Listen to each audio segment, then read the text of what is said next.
Welcome to Circuit 1. What we've done is put together a short circuit for you. It's comprised of 4 primary exercises. We've got a leg movement, opposing upper body movements, in this case a push and a pull, and a core movement. To put everything together, we've got a pretty simple list of equipment here. We've got a step, a stability ball, a mat, a bench here, and a few dumbbells, as well as a resistance band. A lot of this stuff, if you don't have it, it's pretty simple to put together. Alright, so the first thing we're going to do, we need a step and a dumbbell. This is called a Goblet Squat, and you're going to see why in a second. Chris is grabbing the dumbbell just like that, like she's holding a goblet. And what we're going to do is sit to depth. If this is too low for you to go, we don't want you flopping down on anything, so we're going to pick something that you can sit low and with control on. So she's just moving up and down. This is essentially a squat variation with something to keep you in check. A couple things we're looking for: nice spinal alignment, chest is up, the shoulders are back, she's not being hunched over, okay? Her knees aren't going past her toes, she's actually moving her butt back. And again, she's landing pretty gently. If she really wanted to slow this down, she could. A lot of people, if you find that it's tough for you to sit down slowly, what you can do is push the dumbbell away from your body, okay? And this is going to counterbalance you. So that's a nice way to work. So again, we're looking for about 10 reps, and we're good. We're going to throw that down. The next thing we're going to do is a seated row, okay? Chris is going to sit down here. She's going to grab these guys. Obviously, I'm standing in for a pull, whatever else. You can loop this around whatever you want. And what she's looking to do is bring her elbows back, squeeze her shoulder blades together. We know that we want the shoulders nice and low. We don't want those upper traps flared up. So we're going to keep things low, and we're going to choose an appropriate resistance. Now, if I turn her around here, so you can see her back, let's just spin you. What you're going to see are her shoulder blades coming together. Often I'll cue people and say, you know, you want to imagine you're squeezing something between your shoulder blades, like you want to hold a pencil there. You're bringing them right together, okay? And that's looking good. So we're going to move on.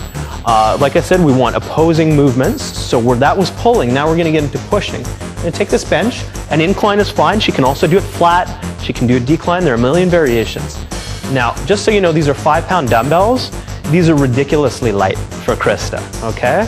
What are you going to use typically for yourself? 30. 30 pounds, okay? She's not huge. She's not gargantuan, okay? It hasn't turned her into some kind of she-beast. You can actually go heavier. So she's going to lay back. A couple things. We want something that's not so high that we can't have our feet on the ground. We actually want those heels dug in. We're going to keep our shoulder blades back. And even as she presses up and presses these into the sky, she's not going to allow her shoulders to overly protract. She's going to keep those shoulder blades down and squeeze together. This is going to give her the stability she needs. Okay? Typically when you're starting out, putting some good speed into it is good. Not so much that you're snapping anything out on your joints. And then you're going to slow down your negative a little bit. And you're going to concentrate really on what's involved.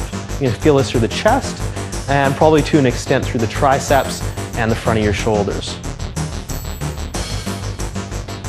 Excellent. Nice and slow, and then we're going to drop these and we're going to move to the next exercise. Okay? We covered this in dynamic warm-up, and this is a plank. Because we've incorporated instability, should be a little more challenging. She's going to put her forearms on the ball here. Okay? And this is the time to actually make it difficult for yourself. So she's now going to push out, try to hold a plank position. Okay? And again, we want to make sure she's not arching, so we're going to pick this up and really feel her abdominals contract.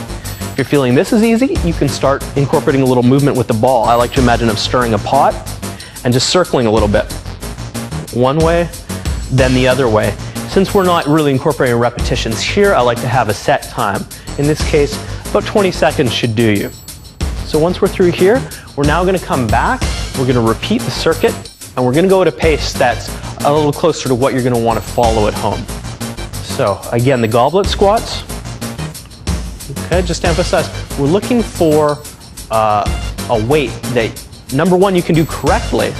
You want to have nice form, but that you can pull off about 10 reps, maximum of 12. Should be very challenging. This is what's really going to make you sweat.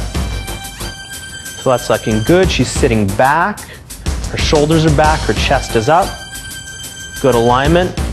Let's do one more, and we'll go back to the seated rows. Very nice. Okay, these workouts are quick. They don't have to drag on for hours to be effective.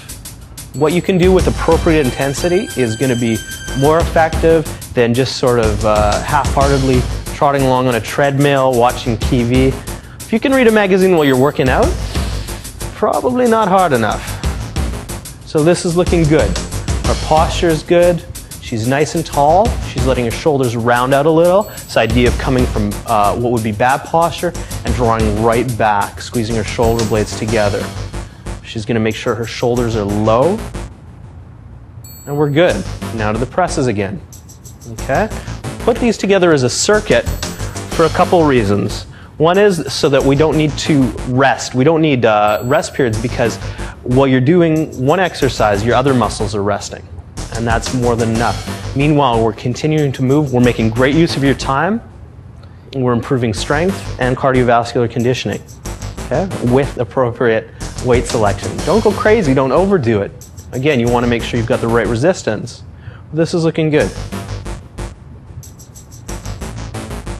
And do two more here.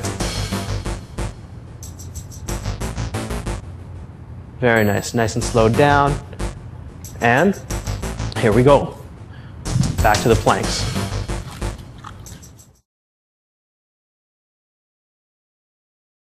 Take the next steps to total health at myfitnessrepublic.com and get practical nutrition advice, online success tools, workout routines, community forums, fitness equipment and videos, nutritional supplements, and much, much more.